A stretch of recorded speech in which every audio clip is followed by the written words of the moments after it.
감사를 드립니다. 오늘도 귀한 주일을 허락하시고 저희가 함께 하나님을 예배케 하시니 감사를 드립니다. 하나님의 신이 복된 날, 우리가 말씀으로 또 예배로 성도들과 교제하며 하나님의 신의 힘을 얻고 또 하나님을 더욱 알아가는 시간이 되게 하옵소서. 제자의 기본 훈련 시간입니다. 이 훈련을 통해 우리가 예수님의 제자로서 믿어야 할 것과 그리고 소망해야 할 것, 그리고 우리가 어떻게 하나님과 이웃을 사랑해야 하는지 배우게 하시고 우리의 삶에 적용되고 실천되게 하시고, 그래서 우리가 예수님을 닮아가며 예수님의 증인으로 서도록 축복하여 주옵소서. 예수 그리스도의 이름으로 기도합니다. 아멘. 에베소서 6장을 보겠습니다.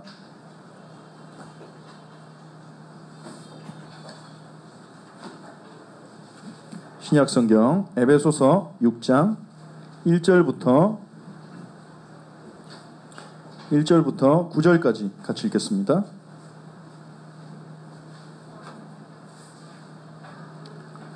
같이 합독합니다. 자녀들아, 주 안에서 너희 부모에게 순종하라. 이것이 옳으니라. 내 아버지와 어머니를 공경하라.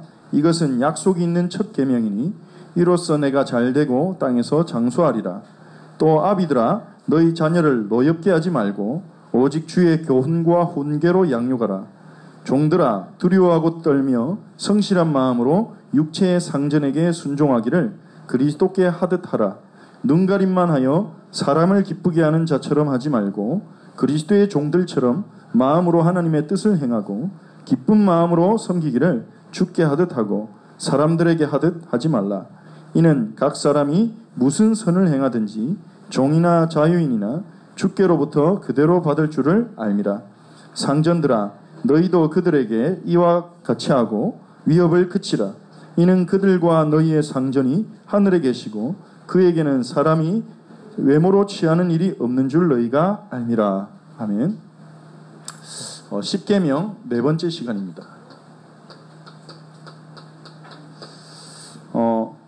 10계명 1계명부터 4계명까지는 하나님을 어떻게 사랑할 것인가 하나님이 가르쳐 주셨습니다. 하나님을 어떻게 사랑해야 하는지. 그래서 하나님을 사랑할 때는 1계명에서 오직으로 사랑해라. 힘을 다하고 마음을 다하고 뜻을 다하여 사랑하라. 그렇게 가르쳤고요. 2계명에서는 나 중심으로 하나님을 섬기는 게 아니라 말씀 중심으로 하나님을 믿어야 된다. 말씀 중심으로 하나님을 섬기고 말씀 중심으로 하나님을 예배해야 된다. 그게 2계명이죠. 내 마음대로 하나님을 상상하고 내 마음대로 내가 원하는 하나님 만들어내는 것이 아니라 말씀 중심으로 하나님을 섬기는 것. 3계명에서는요, 하나님의 이름을 부르는 것, 예배의 자세죠. 예배를 드릴 때 망령되게 예배를 드리지 말라는 거예요. 여호와의 이름을 망령되게 부르지 말라. 이 말은 망령되게란 말은 헛되게 의미 없이 함부로 그런 뜻이죠. 우리가 예배를 드릴 때 형식적으로 의미 없이 함부로 드린다면 그 예배는 예배가 아닌 거죠. 왜 그렇습니까? 우리가 예배하는 하나님은 지극히 높으신 하나님이고 거룩하신 하나님이고 전능하신 하나님이시기 때문에 우리는 그분의 이름을 부를 때, 그분을 예배할 때 합당하게 예배해야 되는 거죠. 그리고 4계명에서는 안식일을 기억하여 거룩하게 지키라. 그 말은 무슨 말입니까? 시간의 주인이 하나님이시라는 거예요. 그래서 하나님이 정하신 날에 예배를 드리라. 그렇게 1계명부터 4계명까지 우리가 지난 시간까지 봤는데요. 하나님을 어떻게 사랑할 것인가 였고, 오늘부터 우리가 살펴볼 5계명부터 10계명까지는 우리 옆에 있는 이웃들, 이 이웃에는 부모님도 포함될 것이고 형제 자매도 포함될 것이고 친구들, 직장 동료, 직장 상사, 학교 선생님, 많은 사람이 포함될 것입니다. 이 이웃을 어떻게 사랑할 것인가, 이것이 5계명부터 10계명까지 우리가 에서 배울 수 있는 거죠. 자, 그러면 1계명부터 4계명까지는 하나님을 섬기는 거고 5계명부터 10계명까지는 사람에 대한 거구나 우리가 볼 수 있습니다. 근데 하지만 여기서 우리가 알아야 될 것은 이웃을 어떻게 사랑하느냐, 이것도 결국은 하나님의 명령이거든요. 하나님께서 우리가 부모를 공경하고 하나님께서 우리가 다른 사람의 생명을 존중하기를 원하시는 거예요. 그러니까 다시 말하면 무슨 뜻이냐면 이웃을 사랑하는 것도 하나님을 섬기는 거예요. 그게 하나님이 십계명을 통해 가르쳐 준 겁니다. 우리가 부모님에게 순종하는 것도 하나님을 섬기는 거예요. 그게 하나님 말씀이니까 하나님 말씀에 순종하는 거잖아요. 우리가 다 죽어가는 사람 살려준다, 하나님을 섬기는 거예요. 그게 그러니까 십계명을 통해서 우리가 배울 수 있는 건 뭐냐면요, 우리는 신앙생활 이러면요, 신앙생활하면 어떤 사람 그럽니다. 신앙생활은 하나님과 나와 1대1 관계 아니냐, 다른 사람은 중요하지 않다, 하나님과 나와 1대1 관계가 신앙생활 아니냐, 그렇게 말합니다. 근데 십계명은 아니라고 말합니다. 하나님을 섬기는 거는요, 하나님과 나와 1대1 관계가 아니라 내가 다른 사람들을 어떻게 대하고 섬기느냐가 신앙생활인 거예요. 그것도. 그래서 우리가 성도들과 가족들에게, 이웃들에게 우리가 말씀에 따라 행동한다면, 하나님 말씀하신 대로 행동한다면 그게 그 사람을 섬기는 것일 뿐만 아니라 동시에 하나님을 섬기는 거예요. 하나님 명령하시기 때문에 부모님을 공경하고 순종한다면 부모님을 섬기는 것일 뿐만 아니라 하나님을 섬기는 게 되는 거예요. 그게 신앙생활인 겁니다. 신앙생활은 교회에서만 하는 게 아니고 신앙생활은 우리가 직장에서, 사회에서 하는 거예요. 우리가 직장 상사에게 오늘 부모를 공경하는 계명을 보면서 보겠지만 직장 상사를 공경하면서 잘 돕는다, 그것도 신앙생활이에요. 그게 십계명에서 우리에게 가르쳐주는 것입니다. 그래서 5계명부터 10계명은 이웃을 어떻게 사랑할 것이냐 이지만 하나님을 섬기는 거라는 거, 그것을 우리가 알고 5계명과 오늘 6계명 두 계명을 보도록 하겠습니다. 먼저 5계명이 뭡니까? 내 부모를 공경하라.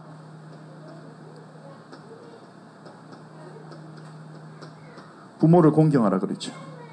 이것은요, 부모님을 넘어서서 하나님이 세우신 권위에 대해서 존중하라는 거예요.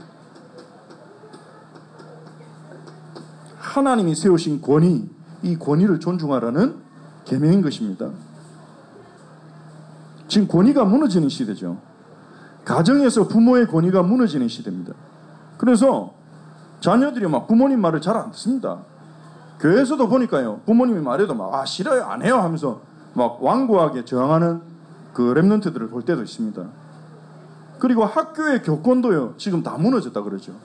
선생님이 뭐라고 말해도 말을 안 듣는다 하지 않습니까? 요즘에는 선생님들이 때리지도 못하고, 그리고 뭐 선생님 좀 때리면 이제 스마트폰을 찍어가지고 인터넷에 올려버리고, 막 어떤 학생들은 고소한다 하더라고요. 교육청에다가 우리 선생님이 나를 이렇게 했습니다 고소하고. 선생님들이 권위가 없으니까 힘들다는 거죠. 오히려 학교 선생님 말보다 학원 선생님 말을 더 잘 듣는데요. 왜냐? 학원에는 돈 주고 가는 거니까, 돈 많이 주고 가는 거니까 오히려 학원 선생님 말을 더 잘 듣고 학교 선생님 좀 무시하고, 그런 일들이 일어나고 있다고 합니다. 권위가 무너지고 있죠. 가정에서 부모님의 권위가 무너지면요, 그거는 보통 문제가 아닙니다. 하나님이 만드신 사회의 가장 기초 단위가 가정입니다. 하나님 만드신 모든 영적인 공동체의 가장 기초 단위가 가정입니다. 그래서요, 자녀가 순종하지 않는 데는 자녀 탓도 있지만 부모님의 책임도 있습니다. 순종하도록 가르치지 못한 거예요. 그래서 자녀가 어리다면 가능성이 있습니다. 회복해야 돼요. 가정에서 권위를 회복해야 돼요. 부모님을 공경하고 순종하도록 가르치고, 만약에 그 관계에 문제가 있다면 문제의 원인을 찾아서 정말 기도하면서 성령 충만 받아서 이유를 찾아 나가고 회복해야 됩니다. 그게 영적으로 굉장히 중요한 부분입니다. 하나님이 십계명에서 직접 명령하신 거라니까요. 우리가 이웃 사랑의 첫 번째 사랑해야 될 대상이 바로 부모님인 것입니다. 그럼 어떻게 이 부모님이 가진, 왜 부모를 공경해야 되는가? 부모님이 가진 권위의 근거가 뭐냐? 봤을 때 세 가지로 봅니다. 첫 번째는요, 부모님이 낳아주셨으니까, 그리고 길러주시니까 권위가 있는 거죠. 하나님 믿지 않는 사람들은 요게 가장 중요한 권위죠. 낳아주시고 길러주시고 감사하고 공경하고 순종해야 된다. 맞습니다. 그래서 하나님이요, 부모를 통해서 우리가 태어나게 하신 거예요. 그래서 부모님의 권위 안에서 양육받을 수 있도록. 그리고 또 하나는요, 부모라는 자리 자체가 하나님 주신 직분이다. 어떤 신학자는 이렇게 말합니다. 부모라는 것은 그냥 아이를 낳으니까 자동적으로 되는 게 아니라, 우리가 부모가 되었다는 것은 하나님이 그 아이들을 나에게 맡기고 부모라는 직분을 주신 것이다. 그렇게 보는 신학자가 있습니다. 맞는 말이죠. 아이를 낳았다고 다 좋은 부모가 되는 건 아닙니다. 하지만 적어도 나를 통해 생명이 태어났다면 하나님이 이 아이들을 나에게 맡기셨구나. 나에게 부모라는 직분을 주셨구나. 우리는 그렇게 생각해야 됩니다.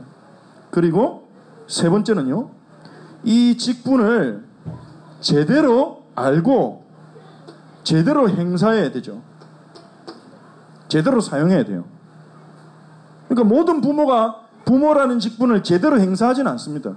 자녀를 낳았고 방치하는 부모도 있고, 자녀를 낳아놓고 부모라는 권위를 가지고 자기 뜻대로 하도록 억압하는 부모도 있고, 자녀를 버리는 부모도 있고, 그런 부모들은요, 이 권위를 가질 수가 없는 거죠, 사실. 우리가 부모로서 하나님이 이 아이들을 나에게 맡기셨구나. 내가 이 아이들을 가르칠 중요한 책임이 있구나. 우리가 오늘 에베소서 6장 4절에서 읽었듯이, 아비들아 너희 자녀를 노엽게 하지 말고 오직 주의 교훈과 훈계로 양육하라. 주의 교훈과 훈계로 이 아이들을 양육하고 내 자녀를 그리스도의 제자로 세우도록 하나님이 나에게 이 아이들을 맡기셨구나. 어떻게 하면 내 자녀들이 그리스도의 제자로 서도록 내가 양육할 것인가. 그걸 놓고 기도하고 공부하고 실제로 행사하는 경우가 있죠. 요 세 가지가 합쳐져야 완전한 권위가 되는 거예요. 어떤 사람은 제대로 이 행사하는 부분은 놓치고 그냥 밥만 먹이고, 나 너희를 위해서 돈 벌고 내가 밥 먹게 해주니까 된 거지, 공부하게 해주니까 된 거지, 그런 사람도 있습니다. 그런 경우에도 권위는 있겠죠. 왜냐, 낳아주고 길러주니까요. 하지만 자녀에게 온전한 영향력과 지도력을 행사할 수는 없을 거예요.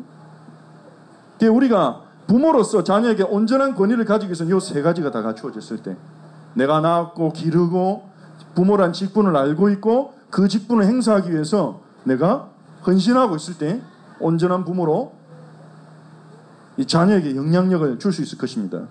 그럼 부모를 어떻게 공경해야 하느냐? 성경에서 가르치는 바는 그렇습니다. 첫 번째로 부모님에게 부모님을 존경하고 감사하는 마음을 가져야 됩니다. 이게 안 되는 경우도 있을 거예요. 예를 들어서 아버지가 알코올 중독자다. 어머니가 막 문제를 일으키고 돌보지 않았다. 이런 자녀에게 부모님을 존경하고 감사하라 이러면 막 짜증이 날 수 있습니다. 우리 부모님은 그럴 만한 부모님이 아니다, 그렇게 생각할 수도 있습니다. 하지만 그렇다 할지라도요, 하나님의 명령이란 걸 생각해야 됩니다. 그 부모님 통해 내가 태어났고 또 적어도 잘했든 못했든 하나님이 내 부모의 직분을 맡기셨기 때문에 하나님을 사랑하는 마음으로 부모님을 존경하고 감사하려고 애써야 되는 거예요. 가정에서 상처를 받는 랩런트들이 참 많아요. 제가 랩런트 사역을 하면서 부모님에게 상처받고 온갖 종류의 부모님들이 다 있어요. 그 자녀들이 부모님에 대한 상처에서 못 벗어나는 친구들을 많이 만났어요. 어떤 초등학생은 그래요. 난 커서 우리 아버지를 막 죽일 거라고. 어떤 상처를 받았길래 애가 그런 독한 마음을 가지겠습니까? 그럴 경우에도 부모님을 존경해야 됩니까? 부모님께 감사해야 됩니까? 그렇습니다. 하나님이 그렇게 명하셨으니까. 나를 낳아준 거 그거 하나만으로도 존경하고 감사해야 돼요. 그럴 수가 없죠. 힘들죠. 감정적으로 안 되죠. 하지만 그럼에도 불구하고 부모님을 사랑하고 존경할 수 있게 하는 것이 복음의 능력입니다. 참으라는 게 아닙니다. 복음의 능력을 거기서 체험해야 돼요. 정말 믿음 좋고 훌륭한 부모님 만나서 너무 부모님 존경하면서 잘 배우고 잘 자랐다. 감사한 일이죠. 근데 그렇지 못한 부모님을 만나서 상처받고 아픔을 겪었다 할지라도 하나님이 우리가 그 상처와 아픔 가운데 살지 않기를 원하시는 거예요.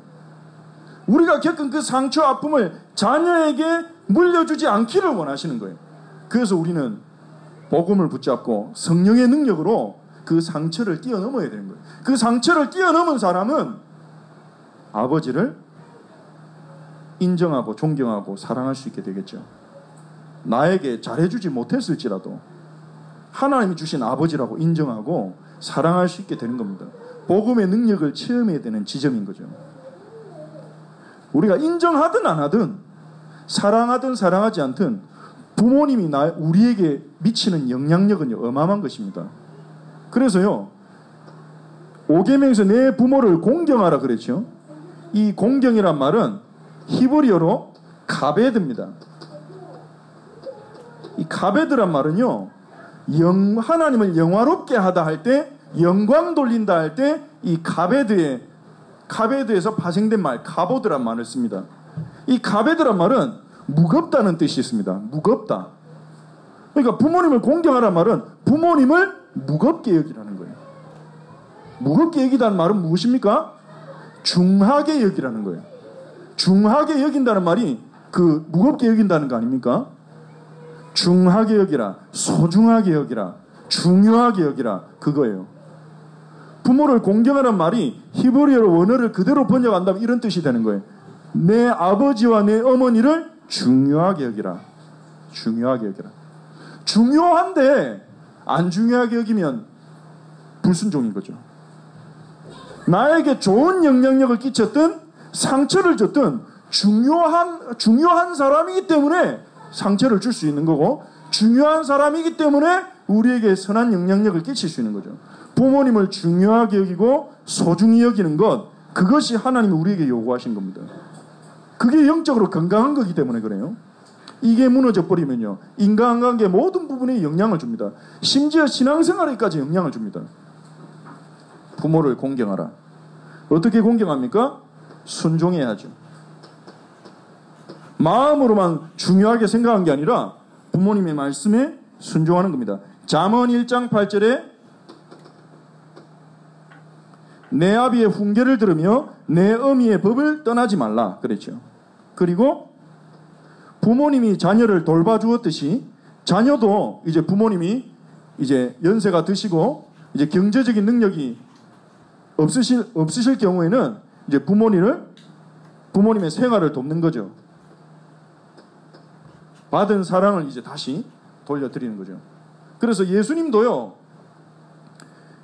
유대인들이 이 10계명을 지킨다고 하면서도 굉장히 이 꼼수를 부리고 있었거든요. 어떤 꼼수냐면 예수님이 이걸 가지고 유대인들을 비판했거든요. 바리새인들을. 이 바리새인들이 유대인들이 부모님을 공경해야 되는 거 맞지. 그런데 부모님께 드릴 수 있는 내 재산을 하나님께 드리겠어. 고르반, 그걸 고르반이라 그럽니다.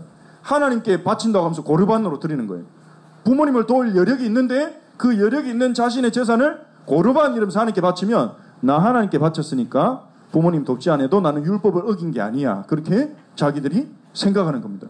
그게 예수님이 와가지고요. 그래놓고 나중에 어떻게 하냐. 부모님 돌아가시고 나면 고르반을 물려요. 얼마나 이 치사하고 악질입니까?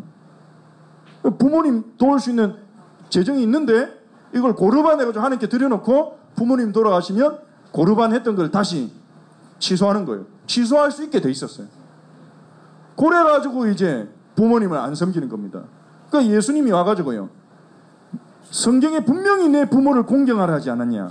근데 어찌서 너희가 사람이 만들어낸 전통으로 하나님이 계명을 어기느냐. 그렇게 예수님이 그 바리새인들의 그런 꼼수를 비판하셨죠. 그래서 우리가 이렇게 부모님을 공경하도록 성경은 가르치고 있습니다. 그리고 이 5계명은요. 5계명에서 부모라고 했을 때는 부모님만 말하는 건 아닙니다. 사실. 종교개혁 때부터 신학자들은요, 이 부모는 하나님이 우리에게 주신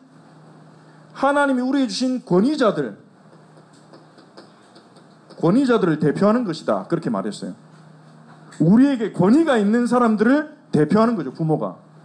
그래서 우리에게 권위가 있는 사람이 누가 있습니까? 첫 번째로 교회 지도자들 있죠.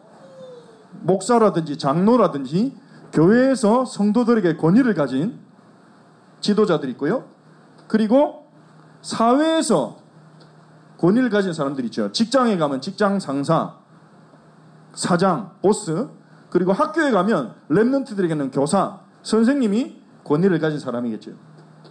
그리고 이제 국가의 지도자들, 대통령이라든지 이런 우리에게 권위를 가진 사람들이 있습니다. 요거는 하나님이 주신 권위예요. 내가 선택한 건 아니지만 하나님이 주신 권위예요. 하나님이 세우신 목회자가 있는 교회에 내가 다니면서 그 권위 안에서 말씀을 배우게 하신 거죠. 직장에 들어간 순간 내 위에 상급자가 있고 그 상급자의 지시를 따르게 돼 있는 것입니다.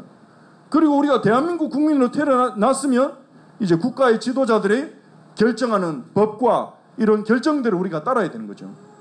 하나님이 세우신 권위자들, 이 권위자들을 공경해라 성경에서 가르칩니다. 그래서 내 부모를 공경하라 했을 때 그 부모를 확대시킨다면 교회의 지도자, 사회의 지도자, 국가의 지도자들까지 같이 포함을 시킬 수 있는 거죠. 우리말에도 예전에 군사부일체란 말이 있었잖아요. 군, 임금, 사, 스승, 부모는 하나다. 그래서 그 임금님도 아버지라 생각하고 스승님도 부모라 생각하고 그렇게 섬기라고 유교 사상이긴 한데 우리나라에서 그런 가르침이 있었죠. 재미난 게 성경에서도요, 그 다윗이 사울왕에게 쫓기면서 그 사울왕을 부를 때 이렇게 부릅니다. 나의 왕이여 이렇게 불렀다가 나중에는 내 아버지여 그렇게 부릅니다. 왕을 아버지라고 그렇게 부르는 겁니다. 그러니까 동양만 그랬던 게 아니라 성경에도 좀 그런 부분이 있는 거죠. 하나님이 세운 권위자들, 왕이든지 지도자든지 이런 사람들은 아버지와 같은 개념으로 생각하고 공경하도록 동양이든지 서양이든지 성경에서든지 그렇게 가르쳐 준 거죠. 그래서 우리가 공경해야 될 부모들은요, 하나님이 세우신 권위자들을 포함하는 거죠. 교회의 지도자들, 목회자와 장로와 또 교회 교사에 대해서 데살로니가전서 5장 12절을 보니까 이렇게 말합니다.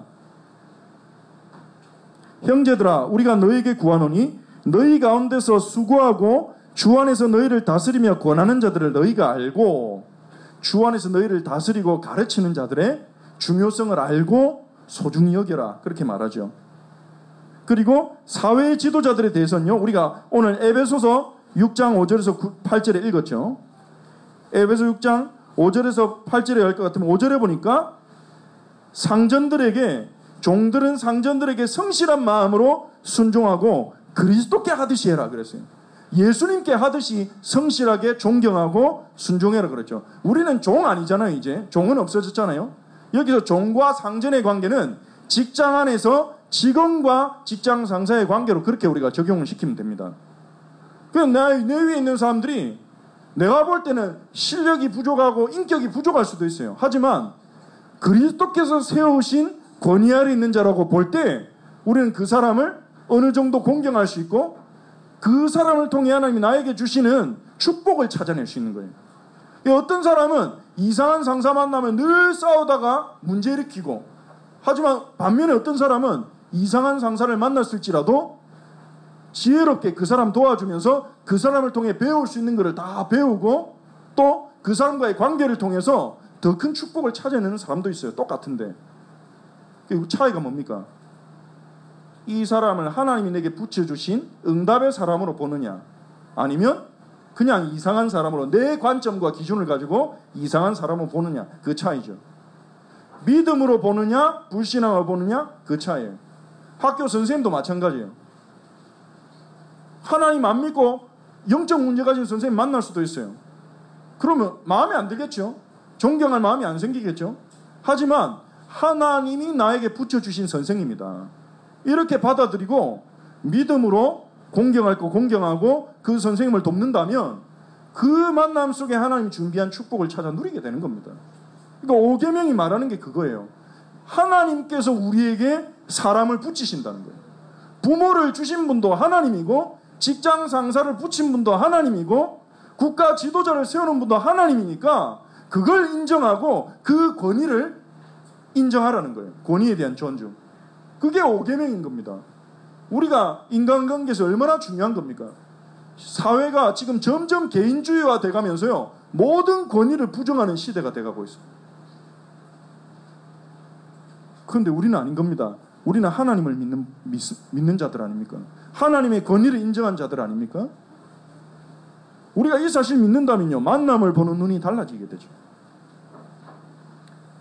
로마서 13장에 보니까요. 국가의 지도자들은 하나님이 국민인 우리의 안전과 평화를 위해서 하나님이 세운 자들이다 그랬어요. 하나님이 그들에게 칼을 주었다 그랬어요. 칼을 줬다는 말은 뭡니까? 권세를 준 거예요. 불법을 행하는 자들을 심판할 수 있도록, 헌법을 통해서 죄를 짓는 사람들을 심판할 수 있도록 국가 지도자들에게 하나님이 권위를 줬다는 거예요. 그러니까 내 부모를 공경하는 말이 그건 거예요. 단순히 부모님을 공경하고 순종해라. 그것도 중요한데 그걸 넘어서서 우리에게 뭘 가르쳐 줍니까? 하나님이 주신 권위들을 인정하고 그 권위들을 존중하고 그 권위들을 소중하게 여겨라. 이걸 놓치면요. 우리는 하나님이 우리에게 주시는 은혜들을 놓치게 되는 거예요. 다만 부모님뿐만 아니라 국가 지도자, 대통령과 사회 지도자, 직장 상사와 교회 지도자들일지라도 권위의 한계가 있어요. 무조건 순종해야 되는 건 아닌 거예요. 뭐든지 다 순종해야 되는 건 아닌 겁니다. 그래서 에베소서 6장 1절에 부모에게 순종하되 주 안에서 순종하라 그랬어요. 주 안에서 순종하라. 이 말은 무슨 말입니까? 주님의 권위가 더 크다는 거예요. 아무리 나를 낳아주고 길러준 부모님이라도 하나님 말씀에 위배되는 걸 시킬 때는 순종 안 해야 되는 게 맞는 겁니다. 예를 들어서 우상 섬겨라, 예수 믿지 마라, 도둑질해라. 어느 부모가 도둑질해라 하겠습니까마는 도둑질해라 시키는 부모도 있죠. 자기가 도둑질하는 사람 가업을 이어받으라고 이제 너도 도둑질해라 그렇게 시킬 수도 있겠죠. 그럴 경우는 순종 안 하는 게 하나님께 영광 돌리는 거예요. 국가 지도자가 마찬가지죠. 국가 지도자가 아무리 권세와 칼이 있어도 우상 섬겨라 그럴 때는 우리가 순종할 수 없는 겁니다. 국가 지도자는요, 하나님이 나라의 평화와 안전을 위해서 권위를 주신 거예요. 그걸 벗어나는 걸 요구하면 안 되고 거기서 벗어난 걸 요구할 때 우리가 받아들일 이유가 없는 거예요. 권위의 한계가 있음을 권위를 가진 사람도 알고 순종하는 사람도 알아야 돼요. 부모도 내가 가진 권위의 한계가 있으면 인정해야 돼요. 우리가 하나님 믿는 사람이라면 내 자식이라서 내 말 다 들어야 되는 거 아니다. 우리가 인정해야 돼요. 부모로서. 내가 아무리 부모지만 하나님 말씀에 반대되는 것을 자녀들에게 요구하면 안 되는구나. 그거를 알아야 돼요. 그게 5계명입니다. 동시에 자녀도요. 부모님을 중요하게 생각하고 존중하고 사랑하고 순종하고 나이 드셨을 때는 돌보아야 되지만 하나님 말씀에 위배되는 것을 요구하실 때는 죄송합니다 부모님. 그거는 순종할 수 없습니다. 그게 5계명인 겁니다. 권위의 한계가 있다는 거예요. 그리고 5계명은요. 부모님에게만 좋은 계명이 아닙니다. 자녀들한테는 손해보는 계명이고 부모님들한테만 좋은 계명이 아니에요. 이 5계명이 요구하는 것은 쌍방간의 의무가 있습니다. 10계명의 5계명에서는요. 부모를 공경하라 그렇게 간단하게 돼 있죠. 하지만 성경의 다른 본문을 봤을 때 우리가 읽은 에베소서 6장 1절에서 9절에 봤을 때요. 쌍방간의 의무가 있어요. 자녀들은 주 안에서 부모님께 순종하고 부모님을 공경해야 하는 반면에 부모가 해야 되는 것도 있어요. 부모는 하나님이 나를 부모로 삼으신 것은 나에게 부모라는 권위를 주신 것은 내 자녀를 마음대로 하고 내가 화났을 때 분풀이하라고 권위를 주신 게 아니고 이 자녀들을 주의 교훈과 훈계로 양육하라고 나에게 권위를 주셨구나. 내 아이들이 내 말을 듣게 하신 것은 하나님의 말씀을 이 아이들에게 가르치라고, 하나님을 섬기는 법을 가르치라고 나에게 부모의 권위를 주셨구나. 고래야 맞는 거죠. 그리고 부모들에게 특히 아버지가 많이 이제 노엽게 한 것 같아요. 어머니보다. 그래서 아비들아, 자녀를 노엽게 하지 말고 그랬어요. 노엽게 한다는 말은 뭡니까? 부당한 걸 요구하는 거죠. 아버지가 부당하게. 자녀가 볼 때 부당 알잖아요. 저게 자기 화났다고, 아버지 화났다고, 어떨 때는 안 혼내다가 화났다고 막 갑자기 막 왜 이리 청소 안 해 이러면서 때리고, 평소에는 막 지저분하든 말든 막 신경도 안 쓰다가 본인 막 화났을 때 와가지고 청소도 안 하고 다 이리 와라 몽둥이 도고 때린다. 그러면 자녀를 노엽게 하는 거죠. 일관적이지 않을 때, 자기 감정에 따라 훈계할 때 자녀를 분노케 하는 거죠. 또 뭐가 있습니까? 부모는 안 하면서 요구할 때, 부모는 앉아가 TV 보면서 너 공부해 이럴 때 자녀들이 열받죠. 부모님, 아빠는 성경 보든지 책 보든지 하면서 책 읽으러 가면 자녀들이 그래, 읽기 공부하기 싫어도 따질 수는 없는 부당하다는 것을 느끼진 않죠. 근데 이제 TV 보면서 야, 너 빨리 들어가 책 보고 공부해 이러면 부당함을 느낄 수 있습니다. 노엽게 할 수 있습니다. 그러니까 자녀들이라고 함부로 대할 수 있는 게 아니라는 거죠. 성경에서는요. 직장에서도 마찬가지입니다. 종들아, 상전을 두려워하고 직장 상사를 권위를 인정하고, 두려워하란 말은 직장 상사의 권위를 인정하고 그들에게 순종해라. 지시 내리는 것을 철저히 들어야 돼요. 심부름을 시켰다, 철저히 해야 됩니다. 다만 상전들에게 요구합니다. 상전들아, 위협하지 마라. 자기 밑에 있는 사람을 위협하지 마라. 요걸 보고 요즘 사회에서 쓰는 전문 용어로 갑질이라 그러죠. 갑질하지 마라. 자기가 권위 가지고 있다고 직원들에게 함부로 이거저거 다 시키는 사람이 있어요. 자기 집 장 보는 것까지 자기 밑에 있는 직원에게 막 시키고 막 그런 사람이 있습니다. 그거 위협하는 거죠. 그거 안 하면 이제 불이익을 주는 거죠. 그거는 자기가 가진 권세를 악용하는 겁니다. 하나님이 이렇게 말씀하십니다. 보고 있다. 상전들아, 종들아, 내가 다 보고 있다. 하나님 말씀하십니다. 이 권위를 주신 분이 하나님이에요. 그 권위를 악용하는 굉장히 큰 죄입니다. 하나님이 나에게 어떤 권세를 주셨다면 내가 누군가에게 명령을 할 수 있는, 그게 직장에서든지 가정에서든지 교회에서든지 내가 누군가에게 명령을 하고 내 말에 순종해야 되는 사람이 있다면 그 권위를 가지고 함부로 하는 게 아니라 두려워해야 돼요. 두렵게 사용해야 돼요. 하나님 내게 이 권위를 주신 이유가 뭔가, 그 한계를 알고 사용해야 돼요. 부모로서 우리가, 또 목사로서, 제가 목사라고 하나님이 교회에서 말씀을 가르치고 성도를 이끌 권위를 주셨다고 해서 함부로 그 권위를 사용하고 막 신앙생활과 전혀 상관없는 일인데 막 심부름을 시키고 그런다면 그거는 권위를 악용하는 거죠. 직장 상사도 마찬가지고 그거는 하나님이 보고 계십니다. 반대로 우리가 누군가의 권위를 순종해야 되는 사람이 있다면 우리가 누군가의 자녀이지 않습니까? 직장의 부하 직원이지 않습니까? 또 우리가 교회의 성도로 있지 않습니까? 그렇다면 하나님이 내게 붙여주신 권위를 인정해야 돼요.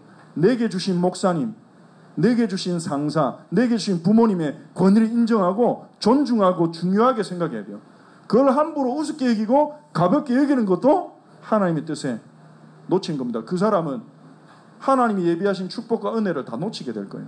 하나님과의 관계도 좋게 지속할 수 없는 것입니다. 그게 5계명에서 가르쳐주는 겁니다. 권위를 행사할 때도, 권위에 순종할 때도 우리는 두렵고 떨림으로 해야 됩니다. 하나님 주신 이유를 가지고. 이걸 안다면요, 인간관계 굉장히 달라질 것입니다.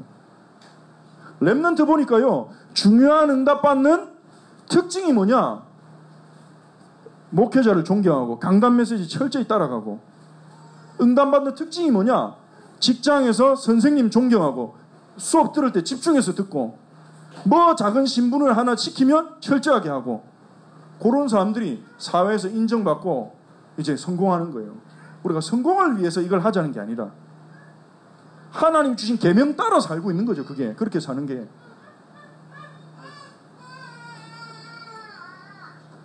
6계명은요 살인하지 말랍니다. 이거는요 생명을 중요하게 생각하는 거죠. 내 생명뿐만 아니라 우리 이웃의 생명을 소중히 여겨야 돼요. 이 10계명에서 살인하지 말라 했을 때 이 살인이요 히브리어로 보면 라차흐입니다. 히브리어로 살인한다는 말이 몇 가지 단어가 있는데 이 라차흐라는 말은 불법적인 살인을 의미해요. 불법적인. 6계명에서 살인하지 말라 이렇게 금지한 것은 악한 마음을 가지고 불법적으로 사람을 죽이는 것을 금하는 겁니다. 그럼 합법적인 살인이 있습니까? 합법적인 살인이 있죠. 그게 뭡니까? 성경에서도 합법적으로 사람을 죽이는 경우가 있습니다. 그게 바로 사형제도.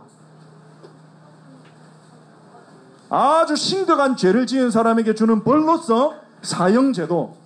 그게 성경에 있죠. 출애굽기 21장에 보니까 고의로 사람을 죽인 자, 일부러 사람을 죽인 자, 실수가 아니라 그 사람은 사형시키라 그랬어요. 그리고 부모를 때린 자, 부모를 저주한 자, 그 사람도 사형이라 했습니다. 그 구약시대에 그랬어요. 이스라엘이 하나님 주신 율법이요. 그 정도로 하나님이 세운 권위를 존중하는 게 중요하다는 거죠. 한 가지 말씀 안 드렸는데 5계명에만 10계명 중에 5계명에만 하나님의 약속이 있습니다. 네가 이 땅에서 장수하리라. 그래서 어떤 신학자는요 중국이 많은 일들이 있었지만 중국이 나라 이름은 바뀌었지만 망하지 않고 계속 지금까지 유지된 것은 그 나라 문화의 부모를 공경하는 문화가 있었기 때문이다. 그렇게 말했어요. 뭐 일리도 있을 수 있겠죠. 우리나라 같은 경우에도 부모를 공경하는 문화가 계속 지금까지 이어져 오고 있지 않습니까? 사형제도. 그리고 또 하나는 무엇입니까? 전쟁 났을 때 신명기에 전쟁의 경우가 나죠. 전쟁의 경우에는 나 살인하면 안 되니까 총 맞아 죽어야지. 그냥 그러면 안 되는 거죠. 상대방은 나를 죽이려고 내가 잘못 안 했는데도 전쟁이라면 상대방이 나를 보고 총 쏘고 칼 휘두르고 하잖아요. 그럴 때는 내 목숨을 보호하기 위해서 죽이는 것이 이제 허락이 되는 거죠. 정당화되는 거죠. 생명은 소중하지만 내 생명을 지키기 위해서 정당방위나 전쟁의 경우에는 살인하는 게 죄로 이렇게 안 된 것입니다. 무조건 사람을 죽이면 안 된다 이 계명은 아닌 거죠. 그래서 6계명은요 불법적인 살인이죠. 악의를 가지고. 그리고 성경에는요 실수로 사람을 죽였을 때는 실수로 그냥 사람을 죽일 수도 있잖아요. 말다툼하다가 밀었는데 넘어지면서 돌에 부딪혀서 할 수도 있고, 그럴 경우에는 이 사람이 도망갈 수 있는 도피성이 있었어요. 도피성을 여러 개를 만들어 놓고 실수로 사람 죽인 사람은 도피성으로 도망가는 거예요. 도피성으로 도망가 있는 사람은 그 죽은 사람의 가족들이 복수를 할 수가 없어요. 그래서 죽이면 안 되는 거예요. 도피성에 도망가 있는 사람을 죽이면 그 사람도 불법적인 살인이 되는 겁니다. 그래서 실수로 사람 죽인 사람은 도피성으로 도망가서 회중들 앞에서 재판받을 때까지 목숨이 안전했어요. 그러니까 하나님께서 생명을 그렇게 소중히 여기시는 것입니다. 그래서 실수로 사람 죽인 사람은 공정하게 재판받아서 판결받을 수 있도록 도피성으로 피하게 하신 거죠. 우리가 살인하면 안 되는 이유가 무엇입니까? 창세기 9장 5절 6절에 나오죠. 우리가 살인하면 안 되는 이유는요 하나님의 형상이기 때문입니다. 그 사람 우리가 어떤 사람도 죽이면 안 되는 이유는요 하나님의 형상이기 때문이에요. 그 사람의 피를 흘리면 너도 피를 흘리리니 그랬습니다. 하나님이 갚으시겠다는 거예요. 우리가 다른 사람의 피를 흘리면 하나님이 그 피를 우리에게 갚으시겠다는 거예요. 하나님을 대적하는 것 같아요. 사람을 죽이는 것은. 근데 이 6계명을 어기는 경우는요 6계명을 어기는 경우가 여러 가지가 있는데 꼭 사람을 죽여야 살인이 아닙니다. 꼭 사람을 죽여야 살인이 아닙니다. 어떤 사람에게 우리가 악한 마음을 가져도 그것도 살인이 될 수 있습니다. 악한 마음, 막 죽이고 싶다. 저 사람. 마태복음 5장 22절을 보니까요. 예수님이 이렇게 말씀하셨어요. 유대인들은 나 사람 안 죽였으니까 나는 율계명 안 어겼어. 그렇게 생각하는데 예수님이 그렇게 말씀하셨어요. 형제를 보고 라가라고 하거나 바보라고 하는 자도 지옥불에 던져지리라. 라카, 이 말이 무슨 말이냐면요. 라카란 말이요. 번역하자면 텅 빈 놈 이런 뜻이에요. 텅 빈 놈. 가치 없는 사람. 그런 말이에요. 라카. 그게 욕이었어요. 이스라엘 사람들이 욕이었어요. 형제를 향하여 라카라 하거나 바보라고 하는 자는 지옥불에 던져지리라. 그 살인하고 똑같다는 거예요. 무가치한 놈. 아무 쓸모 없어 너는. 화날 때 우리가 함부로 그런 말 할 수 있죠. 그 말이 그 사람의 영혼을 죽일 수 있는 겁니다. 그 말 계속 들으면요. 본인도 그렇게 생각합니다. 아, 나 아무 쓸모가 없구나. 말로도 사람을 죽일 수가 있어요. 무시하는 거. 욕설. 그리고 사람을 무시하는 거. 없는 사람처럼. 차별.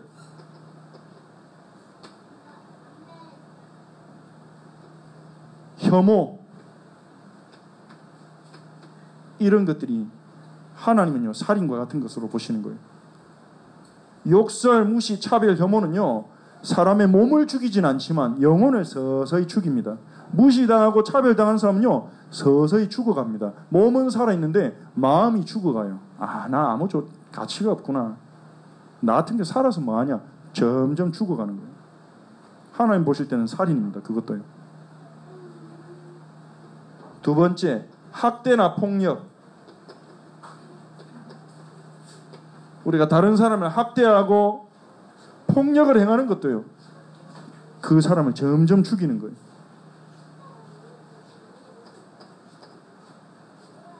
사회적으로 지금 논란이 많이 되고 있는 거죠. 낙태.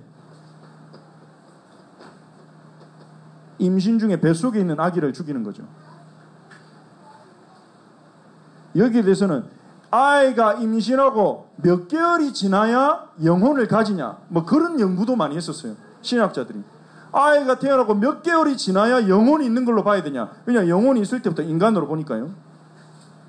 근데 시편, 성경 말씀에 시편 139편 13절에 보니까요. 이렇게 고백합니다. 주께서 내 내장을 지으시며 나의 모태에서 나를 만드셨나이다. 그래서 지금 기독교든지 천주교든지 뱃속에 아이가 수정되는 순간부터 인간이라고 봅니다. 기독교와 천주교 입장은 그래요. 그 수정이 됐으면 인간이에요. 그거를 부모의 사정에 따라서 죽이거나 할 수 없는 거죠. 물론 굉장히 애매하고 곤란한 경우도 있습니다. 고민하게 만드는. 예를 들면 요즘에 의학이 발달해서 그럴 일이 잘 없지만 아기를 낳으면 산모의 생명이 위험한 경우, 과거에는 그럴 경우에는 낙태가 허용되었거든요. 뭐 지금도 법적으로 낙태를 금지하는 국가에서도 산모의 목숨이 위험한 경우에는 허용을 하기도 하죠. 아니면 산모가 정신 문제가 있는 경우, 아니면 아기를 봤는데 아기가 장애가 있을 경우, 그리고 성범죄를 당해서 원치 않은 임신을 했을 경우,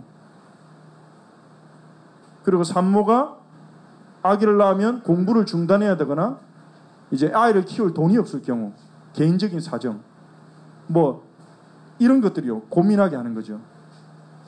이런 것들 때문에 많은 사람들이요 현실적으로 봤을 때 이 사람은 낙태해야 되지 않을까, 그게 낫지 않을까 이렇게 생각할 수 있는 복잡한 사정들이, 이것들 외에도 실제 삶을 돌아보면 복잡한 사정들이 있겠죠. 하지만 그러한 사정들이 있다 할지라도 낙태를 한다는 것은 무조건 하나님의 계명을 어기는 것입니다. 그건 아셔야 됩니다. 한 생명을 죽이는 거예요. 그건 알고 있어야 돼요. 하나님 앞에서 어떤 우리가 이유를 갖다 대도 그거는 바꿀 수가 없는 겁니다. 그리고 네 번째, 자살이 있습니다. 자기 자신을 살인하는 거죠. 예전에는 자살하는 사람 100% 지옥 간다 그런 말이 있었습니다. 자살한다고 100% 지옥 갑니까? 살인하는 사람은 100% 지옥 갑니까? 자살은 살인하고 같은 건데요. 천주교에서 그런 말이 나왔는데 교회 다니는 사람들도 그렇게 알고 있는 분들이 많더라고요. 자살하면 100% 지옥 간다. 저는 꼭 그렇지는 않다고 생각합니다. 예수 믿고 구원받았으면 구원받은 거예요. 구원받은 사람도 우울증에 시달릴 수 있고요. 구원받은 사람도 정신적인 문제로 고통당하다가 잘못된 선택할 수도 있습니다. 아니 하나님이 지키시지 않겠냐. 하나님의 우리가 알지 못하는 계획이 있을 수도 있습니다. 자살이라는 범죄는 범죄인데 계명을 어긴 거지만 그 범죄가 우리를 향한 그리스도의 사랑을 막을 수는 없습니다. 그래서 100% 자살하면 지옥 간다. 저는 그렇지 않다고 생각하고요. 하지만 자살은 하나님의 계명을 위반한 거고 큰 죄이기는 맞습니다. 하나님의 거잖아요. 자기 생명은. 내 생명 내 거가 아니거든요. 하나님 거거든요. 하나님만이 사람을 죽이고 살리고 결정하실 수 있어요. 근데 내가 판단해서 내 생명을 끊는 거, 그건 당연히 큰 죄죠. 그리고 내가 아무리 힘들고 절망적이어도 하나님은 그걸 변화시킬 수 있는데 자살을 선택한 거는요, 근본적으로 불신앙인 겁니다. 하나님에 대한 불신앙. 하나님이 내 삶을, 내 상황을 바꾸실 것이라는 것을 못 믿는 불신앙의 선택인 거죠. 근데 성경에 보면요, 자살했는데 인정받는 경우가 두 사람이 있습니다. 그게 누구냐? 첫 번째 삼손. 삼손은요, 자살했는데 자기 국가를 위해서 자기 목숨을 던진 거죠. 다곤 신전을 무너뜨리면서 블레셋 우상과 블레셋 지도자들을 죽이면서 자기도 같이 죽은 거예요. 그리고 또 하나, 이분을 자살했다고 말하기는 좀 그렇긴 한데 예수님도 자살하신 거잖아요. 뭡니까? 내 목숨을 버리러 왔다 그랬죠. 자기 목숨을 버리셨잖아요. 예수님 십자가에 안 매달릴 수 있었는데, 벗어날 수 있었는데 자기 목숨을 내놓으신 거잖아요. 다른 사람을 위해서. 자살이라고 무조건 악하지는 않다. 성경은 그렇게 말합니다. 다른 사람을 위해서 목숨을 내놓은 것은 위대하게 보는 거예요. 나라를 위해서, 공동체를 위해서, 다른 사람을 위해서 자기 목숨을 내놓는 것은, 그것은 자살이 아닌 거죠. 자살이라고 말하지 않죠. 사실 그런 것들은요. 우리가 안중근 의사가 우리나라를 해방시키기 위해서 막 공격하다가 죽임을 당한 거, 그것도 엄밀하게 보면 자살이라고 할 수 있죠. 죽을 수밖에 없는 상황에서 덤빈 거니까. 근데 그거는 우리가 자살이라고 그렇게 보지 않죠. 예수님은요, 자기 목숨을, 우리를 살리기 위해서 자기 목숨을 내놓으셨습니다. 요한복음 15장 13절 14절에 예수님이 이렇게 말씀하시죠. 사람이 친구를 위하여 목숨을 버리면 이보다 더 큰 사랑이 없느니라. 그러니까 무조건 생명, 이 생명이란 부분을 우리가 하나님의 뜻 속에서 봐야 된다는 거예요. 우리가 이 6계명이 말하고자 하는 건 뭐냐? 마지막으로 결론적으로 6계명이 말하고자 하는 것은 뭐냐면요, 살인하지 말라. 이 말은요, 생명을 보호하라는 거예요. 내 생명뿐만 아니라 내 주위에, 우리 주위에 죽어가는 자가 있다면 살려야 됩니다. 알든 모르든. 그게 하나님이 기뻐하신 일이에요.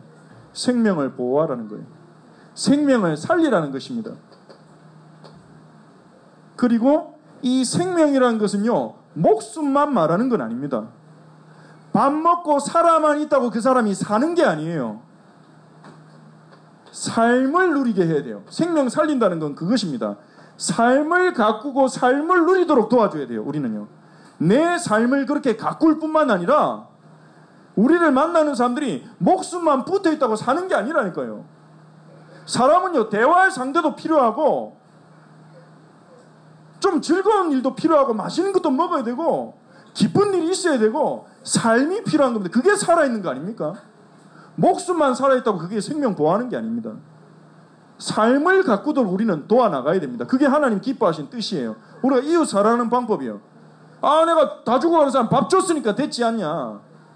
우리 부모님 내가 생활비 드리니까 됐지 않냐. 이게 아니라 우리 부모님과 우리 이웃들이 삶을 살아갈 수 있도록. 어떤 게 그럼 삶입니까? 성경에서 봤을 때 우리가 잘 아는 말씀, 데살로니가 전서 5장 16절에 18절 세 가지 명령하셨죠. 이 세 가지가 있어야 삶이 되는 거죠. 그게 뭡니까? 기쁨.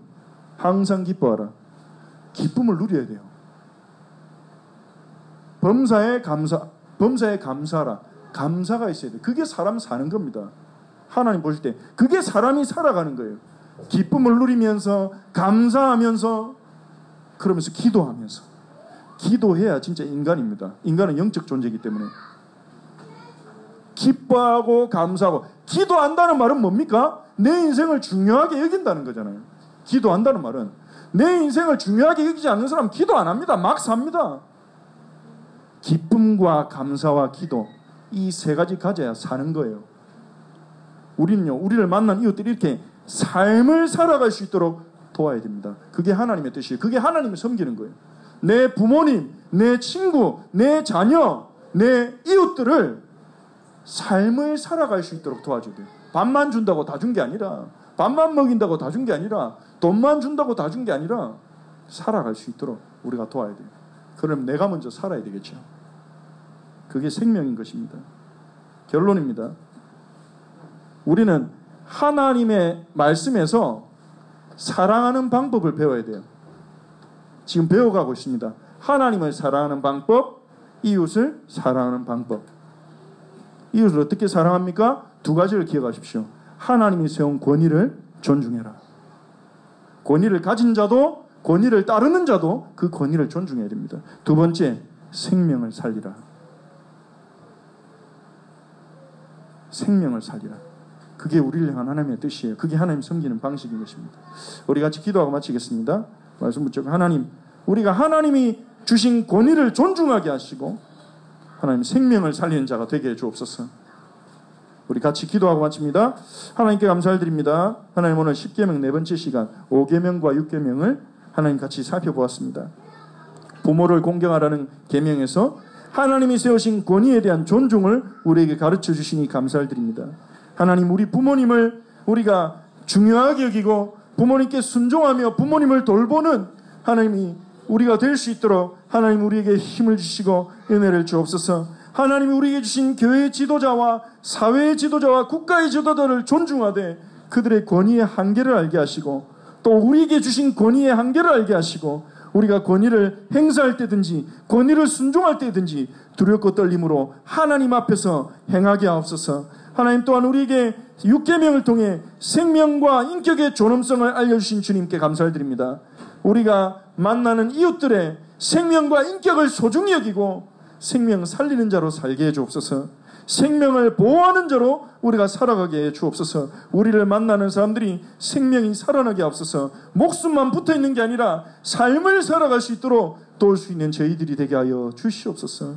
주님의 감사를 드립니다. 예수님의 이름으로 기도합니다. 아멘.